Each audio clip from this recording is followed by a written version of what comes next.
السلام عليكم ورحمة الله وبركاته. اللهم صل وسلم وبارك على سيدنا محمد. ازيكم حبايبي اخواتي، عاملين ايه؟ النهارده هنعمل مع بعض برجر فراخ بطريقة سهلة وبسيطة على قدنا بقى، على قد ما احنا ما قدرنا نعمله. اديكم شايفين، بصوا بسم الله ما شاء الله، منظر السندوتشات تحفة. تعالوا بقى هنشوف كمان السندوتش من جوه، جميل جدا جدا وسهل وبسيط. وعايزة اقول لكم كان طعمه بسم الله ما شاء الله تحفة، والف هنا للي كل. هنشوف بقى هنا اهو، بصوا من جوه ما شاء الله مستوي. طبعا دي طماطم وبطاطس مني حطيتهم. يلا بقى هنشوف هنعمله ازاي، يلا بينا. معانا هنا نص كيلو صدور فراخ، تمام، ده نص كيلو وانا مقطعه مكعبات صغيره. ومعانا هنا بقى بصوا التوابل ايه، ماجي وكاري، وده بقسماط متبل بكل حاجه، وشويه بهارات بسيطه وشويه فلفل اسمر، كل ده على بعضه. البقسماط برضو متبل بكله، وملح. هننزل بقى بالبانيه في الكبه. بصوا ما بيحتاجش توابل كتير، يعني هو الكاري ومكعب دجاج وشويه فلفل اسمر صغيرين ملح ومعلقه بقسماط كبيره، بس مش اكتر من كده. بقسماط او فيجيتار، ده فيجيتار من اللي هو عند العطار اهي. حطيته كله اهوت، طبعا هتطحن بقى كله مع بعضه بحيث ان كل المكونات تخش في بعضها وتتفرم كلها مع بعض. هنشوف بقى هنا اهو،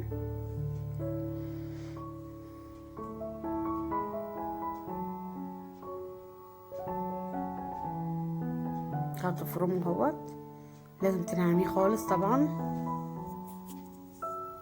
وان شاء الله نعمل مع بعض باذن الله برجر الفراخ اللحمه، ان شاء الله نعمله برضو مع بعض، سهل جدا وبسيط وحاجه نضيفه في البيت.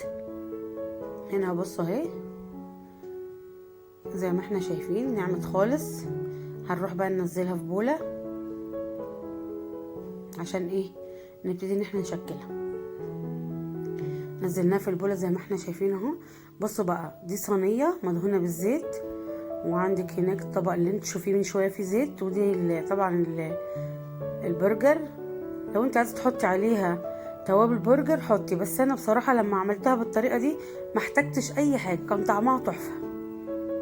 انا قلت لكم انا عملته على قدي، على قد ما اعرف. هنا معايا البرطمان زي ما احنا شفنا، غطا البرطمان، معلش كنت نسيت ادهن دي زيت. غطا البرطمان، وهناخد حته كده ونحطها. عايزه تشكليها انت مدوره بايدك شكليها، بس انا قلت عشان تطلع مظبوطه، وفي الاخر برضو يعني الخبيره منا هتشكلها على ايديها. بس انا حبيت كده بصراحه، هو شكله حلو كده، هتشوفوها معايا دلوقتي. بصوا جميله جدا والله.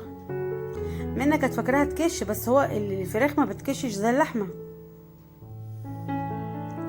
هناخد حته كمان نحطها برضو في الطبق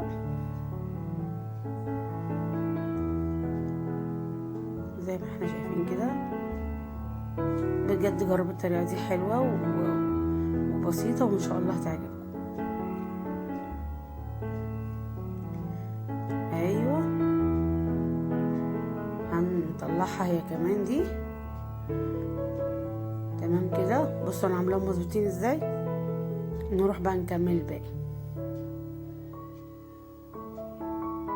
بصوا ما شاء الله عمل كميه حلوه اهو. بس بصوا منا بقى فردت بقى بايديها، فاكراها يكش يعني زي اللحمه، عشان احنا كنا مجربين اللحمه قبل كده وكشت.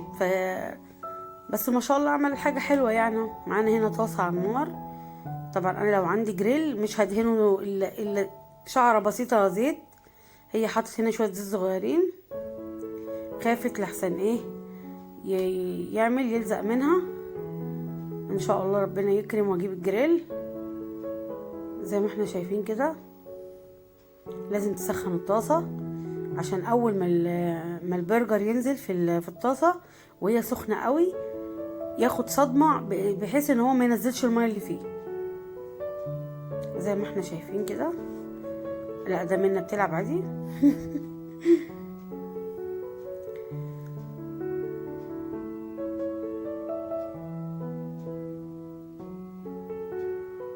بقى نحط اول واحده.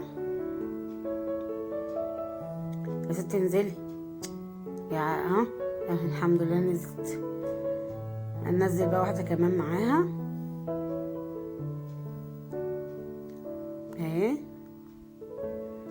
هنسيبهم بقى شويه، يعني هما بياخدوا بتاع ايه 5 دقايق على الوش ده و5 دقايق على الوش ده، وبصراحه بيستوي بسرعه وما كانش ني، كان جميل جدا وطعمه لذيذ وطريقه سهله بقى، ما فيهاش اي تعقيدات، يعني لا توابل بقى ولا حاجه معقده ان انت، لا سهله جدا جدا. وبرده ايه فكره اللي هو ايه، يعني الواحد زهق من البانيه فبنغير زي ما احنا شايفين كده. هتبتدي بقى هي ايه تطلعه،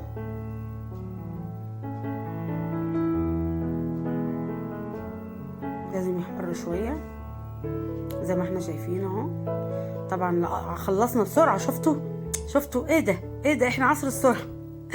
هنا بقى بصوا هي عايزه تشمع العيش في الطاسه، يعني تديله زي تحميصه كده صغيره عشان يبقى طعمه برضو ايه، بيبصوا بيبقى تحفه بجد ومقرمش.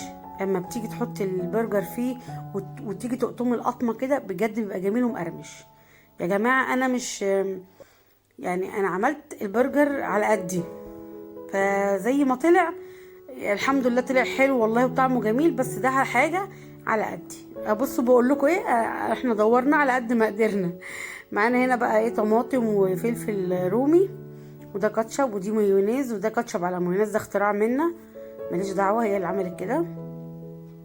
بس عايزه اقول لكم والله كان طعمه حلو. بصوا العيش خد وش جميل ازاي. هنبتدي بقى نحط واحده، هنعمله بطريقتين والطريقه اللي تعجبك اعملي، بس هو في تلك الحالتين كانوا الطريقتين جميل جدا. هنحط بقى طماطمتين، طبعا ما كانش عندي طماطم من اللي هي الكبيره قوي دي، بس برضو الجيش قالك اتصرفي. وادي كمان فلفلتين تمام. وهتحط لنا بقى منا شويه كاتشب على مايونيز في الساندوتش من فوق، ده اختراع منا انا ماليش دعوه. حطي خلاص حاضر.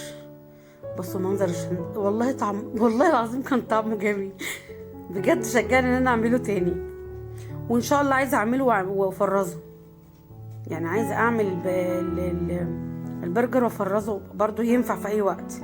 هنا هنحط معلقه كاتشب على مايونيز الاول، يعني دي حاجه تانية. ونحط بقى ايه البرجر، وهي كانت خايفه عيني يطلع وادي كاتشب يطلع يكش، طلع ما كشش وجميل جدا. العيش ده على فكره انا شارياه مش عاملاه، بس ان شاء الله هعمله معاكم قريب وانزله برضو معاكم. ودي طماطم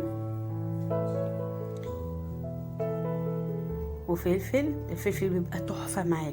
يا سلام بقى لو كان فيه كابوتشي، كابوتشي اللي هي الخس، مش الكابوتشي اللي هي الناشفه، لا اللي هي الطريقه اللي هي عامله زي الخس دي. عايزه اقول لكم كنت مجرباه في برجر اللحمه، كان تحفه بجد والله العظيم. بصوا عايزه اقطب قطمه دلوقتي. وبكده يكون خلصنا سندوتشاتنا هي كلها، هي ما شاء الله. طبعا مش دولت، في تاني الحمد لله. وان شاء الله يا رب يكون الفيديو خفيف على قلبكم ويكون الطريقه سهله وبسيطه. ويا ريت ما تنسونيش بقى في الشير واللايك وتفعيل الجرس عشان يصلكم كل جديد مع قناه يومياتي انا وبناتي سوسو كمال. والسلام عليكم ورحمه الله وبركاته.